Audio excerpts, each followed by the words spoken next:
Tamil cinema நேயர்களுக்கு அன்பு வணக்கம். வெல்கம் டு எம்டி திரை. இந்த ஷோல த போர் சீசன் அப்படிங்கிற இங்கிலீஷ் வெப் சீரிஸ் உடைய ரிவ்யூ தான் நம்ம பார்க்க போறோம். இந்த வெப் சீரிஸ் நெட்ஃபிளிக்ஸ் ஓடிடில தமிழ் டப்பிங்கோட அவைலபிளா இருக்கு. மொத்தமா 8 எபிசோடு ரிலீஸ் பண்ணியிருக்காங்க. ஒவ்வொரு எபிசோடுமே வந்து பாத்தீங்கன்னா அரௌண்ட் 30 மினிட்ஸ் டியூரேஷன். ஒரு மீடியம் சைஸ் வெப் சீரிஸ் அப்படின்னு சொல்லுவேன்.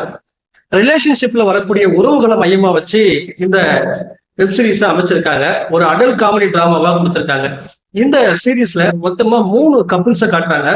ஒவ்வொரு கப்புள்ஸும் வந்து பாத்தீங்கன்னா 3 கப்புள்ஸும் ஒன்னா சேர்ந்து ஒவ்வொரு சீசனுக்கும் வந்து பாத்தீங்கன்னா ஒரு வெக்கேஷன் மாதிரி போறாங்க. அதாவது 4 சீசன் இருக்கு இல்லையா, அப்போ ஒவ்வொரு சீசனுக்கும் ஒரு வெக்கேஷன் மாதிரி போறாங்க. அப்போ ஒரு வெக்கேஷன்ல ஒரு சம்பவம் நடக்குது. நிக் வந்து தன்னுடைய மனைவி ஆனை பிரிய போறத தன்னுடைய கேங்கு கிட்ட சொல்றாரு.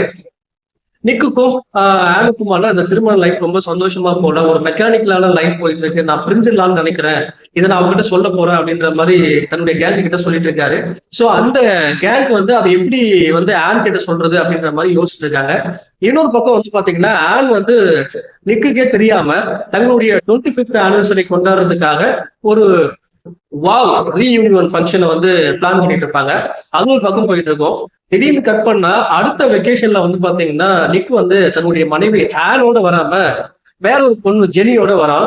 சோ அவ வந்து ஒரு சின்ன வயசு பொண்ணா இருக்கா. அவ எப்படி இந்த கேங்கோட மிங்கிள் ஆகுறா, அதுல என்னென்ன மாதிரியான பிரச்சனைகள் வருது, நிக்குக்கும் ஜெனிக்கும் அவங்க தனிப்பட்ட லைஃப்ல என்னென்ன மாதிரியான பிரச்சனைகள் வருது, அதே போல ஒவ்வொரு கப்புள்ஸுக்கும் தனிப்பட்ட லைஃப்ல என்னென்ன மாதிரியான பிரச்சனைகள் வருது, அண்ட் டுவர்ட்ஸ் என்ன அதை எப்படி சால்வ் அவுட் பண்றாங்க அப்படிங்கிறதா இந்த வெப்சீரிஸ் மீதி கதை.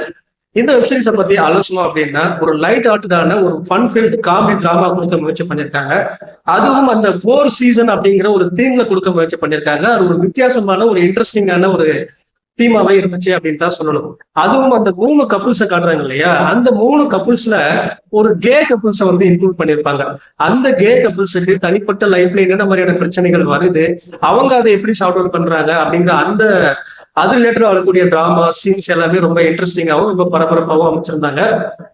அதே போல அந்த வாவ் ரீயூனியன் ஃபங்க்ஷன் இருக்கு இல்லையா, அதுல என்ன நடக்க போகுது, என்னென்ன மாதிரியான சம்பவங்கள் நடக்க போகுது அப்படிங்கிற மாதிரியான ஒரு சின்ன டென்ஷனையும் ஒரு பரபரப்பையும் பில்ட் பண்ணியிருந்தாங்க. அதுவும் பாக்குறதுக்கு சுவாரஸ்யமா இருந்துச்சு.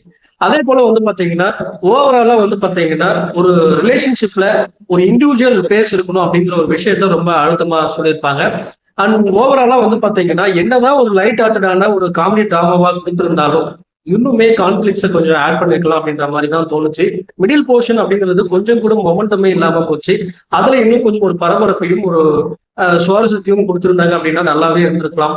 ஓவராலா வந்து பாத்தீங்கன்னா நிறைய காமெடி ட்ரை பண்ணியிருக்காங்க. ஒரு சில இடங்கள்ல நல்லாவே ஒர்க் அவுட் ஆயிருக்கு.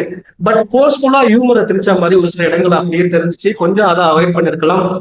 மொத்தத்துல ஓவராலா வந்து பாத்தீங்கன்னா ஒரு ஜாலியான ஒரு ஃபன்ஃபில்டான ஆரம்பம் முதல் இறுதி வரைக்கும் ஒரு ஜாலியான வெப்சீரிஸை பாக்குற மாதிரியான ஒரு ஃபீல் தான் கொடுத்திருந்தாங்க. ஒன்ஸ் ட்ரை பண்ணி பார்க்கக்கூடிய வெப்சீரிஸ் தான். அடல்ட் கண்டென்ட்டை பொறுத்த வரைக்கும் very very strictly for adult scenes நிறைய இல்லை அப்படின்னாலுமே கே ரிலேட்டடான அந்த காட்சிகள் எல்லாமே நிறைய அடல்ட் சீன்ஸ் கொடுத்துருக்காங்க. அதனால இது very very strictly for adult. இந்த வெப்சீரிஸுக்கு எப்படி துறை கொடுக்குற ரேட்டிங் 5 to 3. அடுத்த விமர்சனத்தை சந்திக்கிறேன். நன்றி, வணக்கம்.